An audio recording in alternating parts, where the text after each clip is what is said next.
구약성경 잠언서 25장 11절 말씀입니다.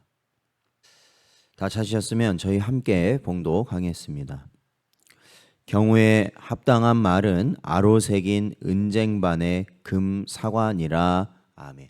기도하겠습니다. 하나님 아버지, 은혜 가운데 저희를 붙잡아 주시고 또한 지난 밤에도 하나님께서 품어주사 보호하시고 오늘도 이 새로운 날을 맞이하게 하셔서 저희가 헛된 길을 생각하지 아니하고 하나님의 말씀으로 또한 기도함으로 저희들이 이 하루를 시작할 수 있게 하시니 감사합니다. 저희의 심령이 날마다 주 안에서 새로워지게 하시고 특별히 육신의 요구가 우리를 넘어뜨리려 할 때마다 성령 하나님께서 이길 수 있는 힘과 능력을 허락하여 주옵소서. 간절히 바라옵고 예수님의 이름으로 기도하옵나이다. 아멘. 오늘은 말 한마디가 중요합니다 라는 제목으로 하나님 말씀 증거합니다. 오늘 본문에서는 아로 새긴 은쟁반과 금사과가 등장합니다. 아로 새겼다라는 것은 그 정교하게 무늬를 넣은 것을 의미합니다. 그래서 이 은쟁반은 그냥 은으로 만든 쟁반이 아니라 아주 정교한 무늬를 새겨 넣은 그러니까 아주 귀한 은쟁반일 것이고 그 위에 올려져 있는 사과는 그냥 일반 사과가 아니라 금사과를 금사과로 되어 있기 때문에 아주 귀한 것을 의미하죠. 그러니 아로 새긴 은쟁반도 귀한 것이고 그 위에 있는 금사과도 귀한 것이라면 이것이 얼마나 귀한 것이냐라는 것을 우리에게 보여주는 표현이라고 할 수 있습니다. 그렇기 때문에 이것을 어떻게 보든지 간에 중요한 것은 결국엔 합당한 말 한마디, 그 상황과 그러니까 시의적절한 그 말 한마디가 결국엔 이 아로 새긴 은쟁반에 놓여 있는 금사과와 같은 그러한 귀한 가치를 지닌 것이다 라는 말씀으로 우리가 볼 수 있습니다. 하지만 뭐든지 그렇잖아요. 귀한 것은 그만큼의 이유가 있습니다. 보통 귀한 것은 희소성이 있기 때문에 귀한 거거든요. 찾아보기가 쉽지 않기 때문에 귀한 것입니다. 마찬가지로 우리가 이 경우에 합당한 말을 한다는 것이 참으로 어려운 일이다라는 겁니다. 이를 위해서는 상당한 노력이 필요하고 또한 지혜가 있어야만 합니다.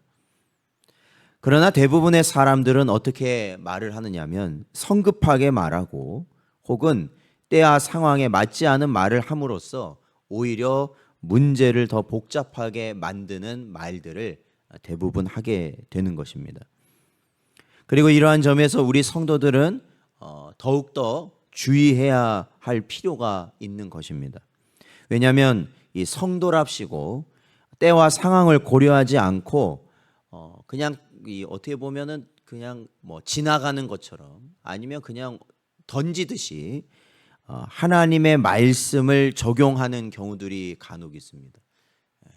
고려하지 않고 신중하지 않고 내가 아는 하나님의 말씀으로 모든 상황을 적용해 버리는 그러한 일들이 있는데 이러한 말들을 하게 되면 오히려 하나님의 말씀을 말했음에도 불구하고 이 역효과가 나는 경우들이 굉장히 많다. 그러니까 성도들은 더욱 주의해야 한다라는 겁니다. 이는 마치 환자의 상태를 고려하지 않고 좋은 약이면 무조건 쓰는 것과 마찬가지며 아직 어린 아이한테 뭐 이제 유치원 다니는지 초등학교를 다니는 아이들한테 뭐 고등학교, 대학교에서 배울 법한 것들을 가르치는 것과 같은 어리석은 것이다라는 겁니다. 그렇다면 우리와 같이 평범한 사람으로서 경우에 합당한 말을 했던 이 성경의 모범적인 사례를 어디에서 찾을 수 있겠는가? 이에 대해서는 나발의 아내였고 훗날 다윗의 처가 되어 왕비가 되었던 아비가일의 경우에서 우리가 찾아볼 수 있을 것 같습니다. 즉 그녀는 남편 나발의 교만하고 무례한 행동으로 가족 전체가 이 다윗에 의하여서 죽임을 당하게 될 위기에 처해 있을 때가 있었습니다.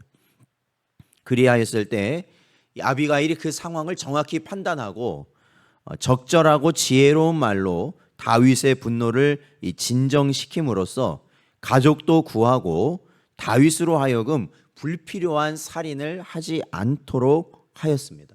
그래서 그 아비가일, 나발의 아내였던 아비가일의 한 사람의 처사가 결국 자신뿐만 아니라 자신의 가족뿐만 아니라 심지어는 다윗에게까지도 유익을 끼치는 그러한 행동과 말이 되었던 것입니다. 그래서 모두를 평안하게 하였습니다. 게다가 그녀는 이러한 지혜로운 말과 행동으로 인해 훗날 다윗의 아내가 되는 영광까지 얻게 되었던 것입니다. 따라서 성도 여러분, 우리는 이 험한 세상에서 안전하게 살 뿐 아니라 복음을 올바로 증거하기 위해서라도 경우에 합당한 말과 행동을 할 수 있는 지혜를 가져야 할 것입니다. 생각난다고 다 말해버리면 안 된다라는 겁니다. 이러한 것에 대해 이사야 선지자는 이렇게 고백하였습니다.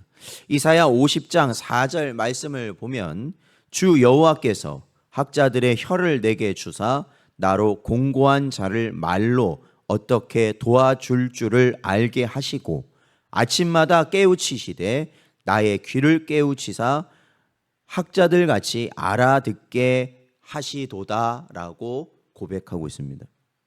그렇습니다. 이를 위해 하나님께서는 이사야 선지자에게 학자의 혀를 주셨고 그 학자의 혀를 가지고 공고한 자들, 어려움에 처한 자들을 도와줄 수 있도록 하셨다라는 것입니다. 우리는 그러하신 하나님께 어떻게 해야 되겠습니까? 우리에게도 하나님께서 허락하신 그러한 이사야에게 허락하신 그러한 혀를 달라고 우리도 구해야 할 줄로 믿습니다. 그러한 혀를 공고한 자들을 일으키고 힘을 주고 또한 그들이 하나님을 향할 수 있도록 하는 혀가 돼야 된다라는 겁니다. 우리가. 그래서 우리는 언제나 이를 위해 간구하는 동시에 힘써야 하는 건 존재들이 바로 성도들입니다. 그래서 우리 성도들은요, 사실은 말을 많이 하는 것이 사실 실수하기 쉽다라는 것을 항상 우리가 마음속에 새겨놓고 있어야 됩니다. 이 말을 많이 하면은 사실은 실수할 가능성이 높아진다라는 겁니다. 그리고 또한 언제나 우리는 성령 하나님의 도우심과 인도하심을 구하여야 할 것입니다. 시편 기자는 자신의 입술에 파수꾼을 세워달라고 고백하였고 내 입술의 문을 지켜달라고 하나님께 간구하였습니다. 우리도 그러한 간구가 필요하다라는 것입니다. 그러므로 언제나 상황에 맞게 말과 행동을 함으로써 우리가 이 땅을 살아가면서도 형통의 길을 가고 아울러 적절한 복음 증거를 통해 많은 영혼에게 하늘의 위로와 생명을 전해주는 자들이 되어야 될 줄로 믿습니다. 어제도 말씀드렸죠. 그러한 길을 가는 자가 곧 누구냐면 사명자다라는 것입니다.